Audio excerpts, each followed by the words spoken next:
baboy na kinakain nyo. Ako nga po pala yung pinambubuli nyo pag may nakikita kayong mataba na tao. Ako nga po pala yung nagpapa-high blood sa inyo.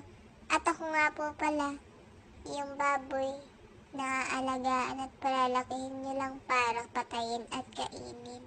Hindi nyo po ba naiintindihan yung nararamdaman naming mga baboy? Baboy din po kami. Tapos kapag may nakikita po kayo na madumi sa bahay, dugyot sa bahay, sasabihan nyo ng baboy? Ano yun? Porket ba baboy, madumi na? Hindi ba pwedeng kailangan lang namin tumae sa sahig dahil wala naman talaga kaming tinodoro, wala kaming CR. Doon lang sa kulungan namin, doon kami tumatae. Nasasabihin nyo, pag may nakita kayong madumi sa bahay na tao, ihalin tulad niya sa amin na baboy. Hindi nyo ba alam, may puso din kami? Mas malaki pa nga puso namin sa inyong mga tao. Hindi nyo ba alam, may mga anak din kami? Tapos yung anak namin, naalagaan nyo para lang din patayin at kainin. Gagawin yung tosino, gagawin yung longganisa, gagawin yung maling.